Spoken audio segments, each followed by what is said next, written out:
to your sexuality, you would say, what? Don't go away. I'll be back right here on Vintage Wisdom.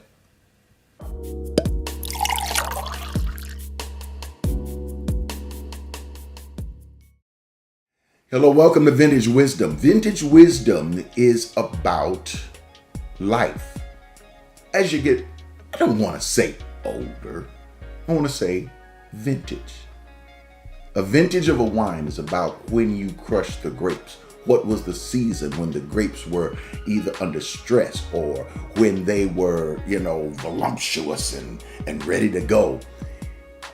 What happened in your life when you learned the most? What was the toughest time you went through where you realized more about who you are? That's what vintage is. Vintage wisdom is about when we get to a certain place in our life. You don't have to be old, but you can have an old soul. Vintage wisdom is about coming to a place in your life when you have some things to share and you just want to talk about it. So come on in, sit down at the table. Let's talk about some things. Let's talk about life itself.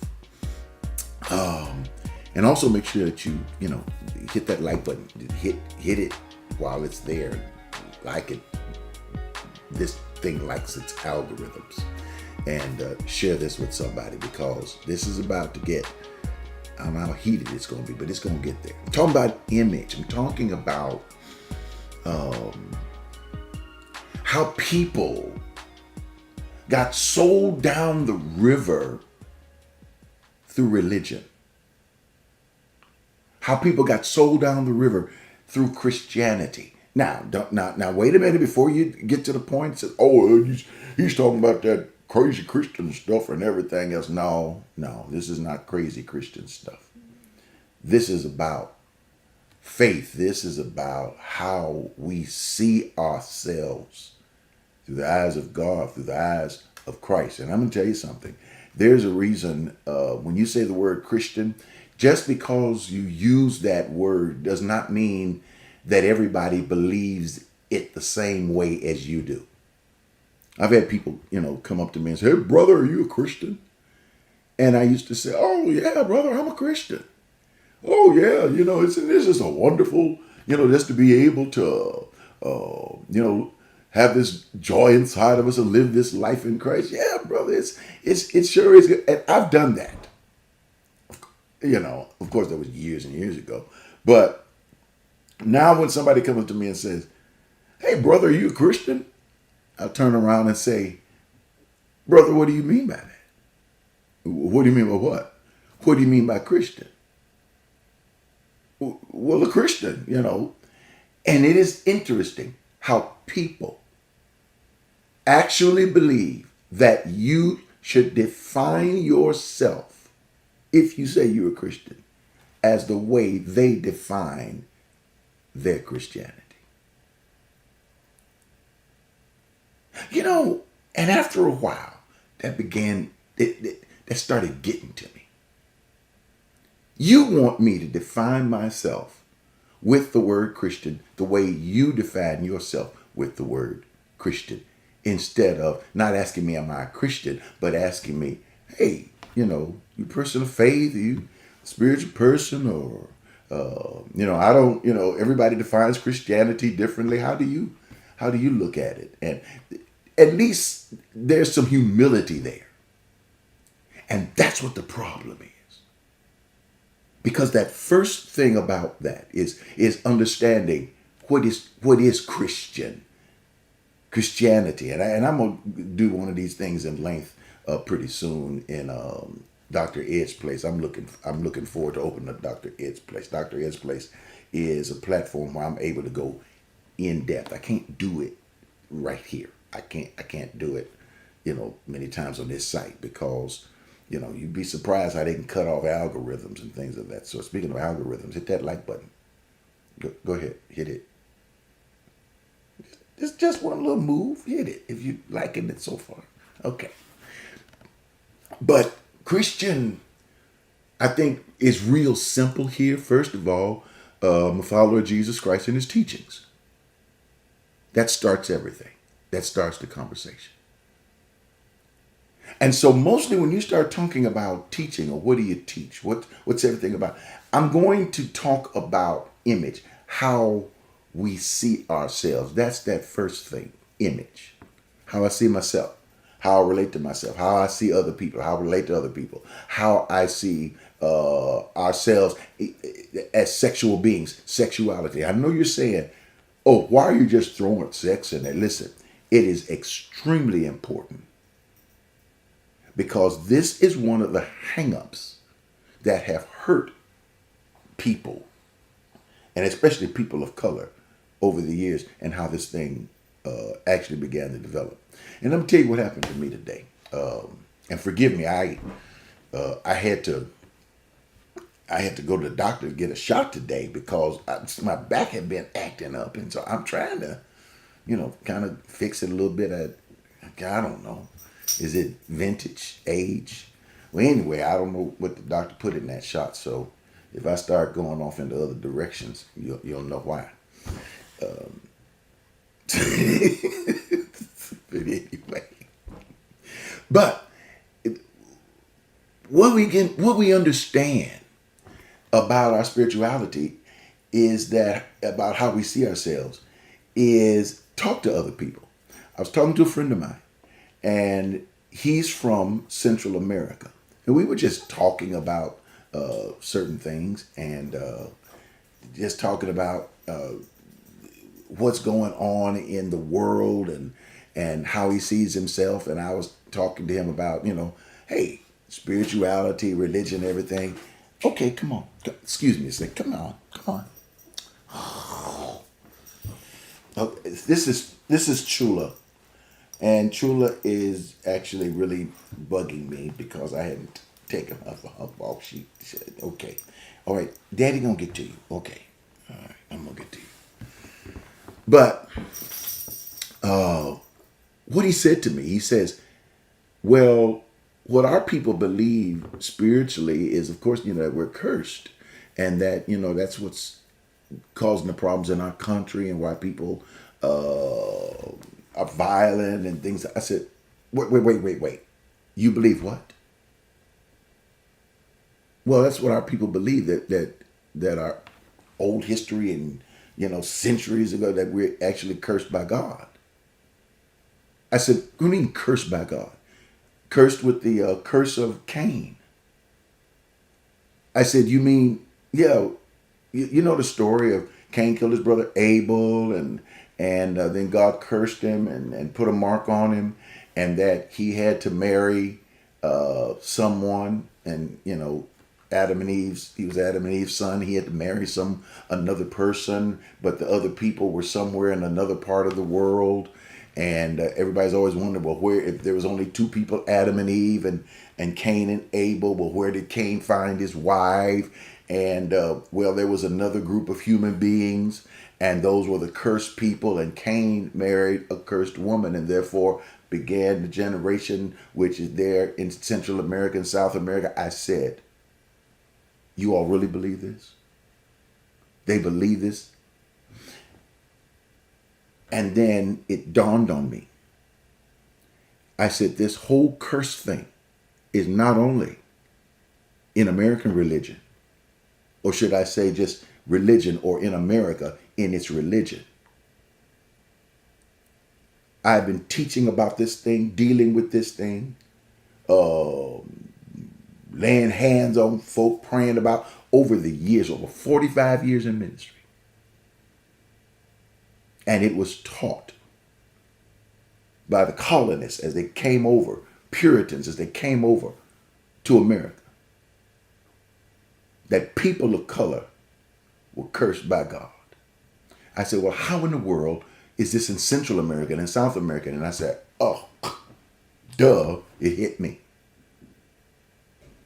These same people who colonized America, or, United States, are the same ones that colonized, that came out of England on down through into the African slave trade, or enslaved Africans, and carried them off into these Caribbean islands.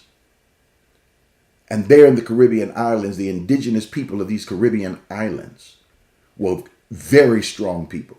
As a matter of fact, when the colonists tried to invade those islands, those people resisted, even to the point of refusing to give up half of that island. They were ready to die before they allowed them to take their country.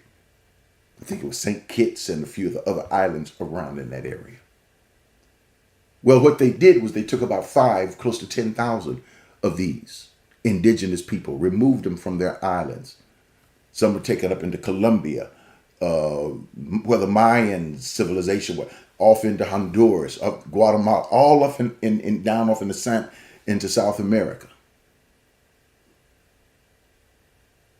And these people began to connect. But not only did they take the people, they also took this religion. And this religion was taught that there was more than one set of parents that God created and blew into their nostrils the breath of life, and man became a living soul. It was called polygenesis. And it was believed that Adam and Eve were your European. That's the original. May have not been the first, but that is who the real Adam and Eve were. But then there was another group of Adam and Eves. They were of a lower class. They were darker. They were shorter. They were not the same or of the same value as the European ancestry of Adam and Eve, the Adam and Eve of that era. And so what happened is, when the colonists came over into America and they brought their religion, which I'm going to go deeper into that when I get on this platform, they brought into this country the concept that people of color were of a lower value. Number one, they didn't have souls, so they didn't see themselves as spiritual. Number two, their ability to relate with each other was just based on instinct or preserving a tribe, or, no different than cattle. And thirdly, that they were hypersexual, lascivious, fornicators, adulterers. They were lower in their sexuality than the white European. And so what happened is this theory was taught in Europe, all throughout England and Anglo-Saxon and Normans and all this was taught there. It began by trying to trade with the Africans and trade with other people in other countries. But nobody would trade, especially with those. Great Britain, when it began, England, when it started, nobody would trade with those from England, because England didn't have anything. They didn't have any spices. That's why you go to England even today. They're just beginning to understand spices. If you go look at your spice rack, you will notice that your cabinet, that spice rack you got on your cabinet door or whatever, you'd be surprised. That would be worth. You would be a rich person to have cumin and turmeric and all those kind of spices. They didn't have it back then. England didn't have anything. The only thing England had was sheep. And so they created these wool jumpers that people would wear to keep warm. Well, they decided to take that wool, over to get on their boats, which they put their money in. They had some boats, baby. They had boats, and they had cannons, and they had guns. And they took them on into the African coast. They took them on into the Middle East. They took them on into Asia and India. But when they got there and they pulled all their little woolen jumpies out and woolen clothes out, when it's 80, 90 degrees every day and at night, nobody wanted Europe England's wool. And so they wouldn't trade their spices. Finally, England realized this. And I'm not talking something about philosophy. I'm talking, this is stomped down their history. This is taught to me by them.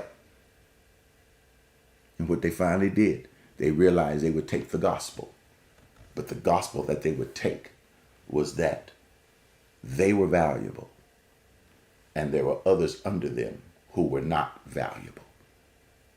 So they were bringing the good news and the gospel to those who had no value and telling them that if you believe this, you will one day become valuable. As a matter of fact, it was even believed that if you came and lived in England and stayed in that atmosphere long enough, you would leave your darkness and you could become white. Yeah. They brought this low self-esteem gospel rhetoric across the vastness of the Atlantic Ocean, gave it to the indigenous people of America. And then when finally some enslaved people had wandered off of the coast of Cape Cod, they were supposed to be going somewhere else, but they wound up in America. 1619. And they were told that this is what you are. You have no value to yourself, no value when you relate. It's not real. And you're hypersexual. Stay away from our women. Stay away from our daughters. You cannot marry around us because there's nothing you have to offer.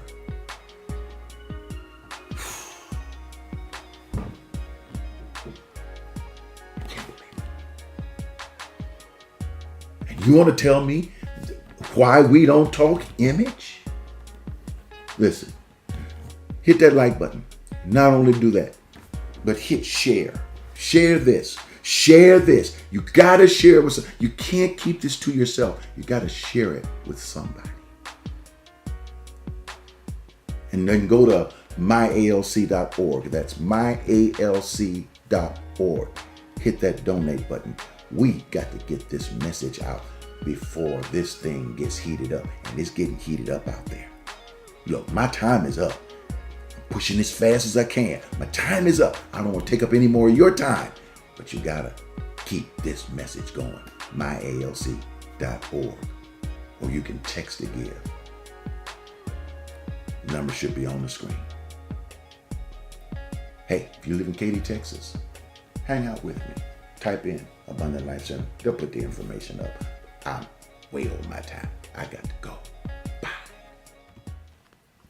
Hey, this is Dr. Ed. We've been on this journey for over 40 years. Some have been there with us for almost 40. Some have just started this journey with us. But what we've been able to do is help people to find joy, peace, enlightenment. They have grown tremendously, spiritually, mentally, emotionally, and it's all because of your contributions, your help, our journey on this road. Take a moment, make a contribution at myalc.org. That's myalc.org. That's our website. That's our main place where you're even able to watch our show on Sunday mornings. Not only that, but you can also give through our app. And you can download that app from Google Play, or you can download it from the App Store by just typing in Abundant Life Center, or you can type in Ed Montgomery and the Abundant Life Center app will pop up and you can download it. It only takes a few moments, and you can have that way. You can carry us with you on your phone and your iPads and all those kind of good things. Not only that, but you can also do text to give. That's very popular because people are able to give if they forget to be on their website or the app, they can just give right on the spot, real fast, real quick. Sometimes they do text to give even when we're inside of a church service. And you can do that by texting to 713-742-2035. That's 713-742-2035. Or you could give through our P.O. Box. Safe, sound, secure. You can give, you can make sure you put a stamp on the envelope, but you can, write us a little note, drop me a little note, whatever you want to do, and mail it. There are some folks that's just, hey, I'm just going to mail this. And you can mail your contribution, and that's to the Abundant Life Center, P.O. Box 772-300, Houston, Texas 77215. I'm going to say it again. That's that old radio thing. You got to say it twice. Abundant Life Center, P.O. Box 772-300, Houston, Texas 77215. Continue on this journey with us. And if you're new for the first time, start this journey with us. I promise you, not only will it change your life, but you'll change the life of so many around you. And that'll make you feel real good inside. Thanks. Hey, don't forget to subscribe to my channel. Hit that subscribe button, smash it, crash it. Let us know you're there.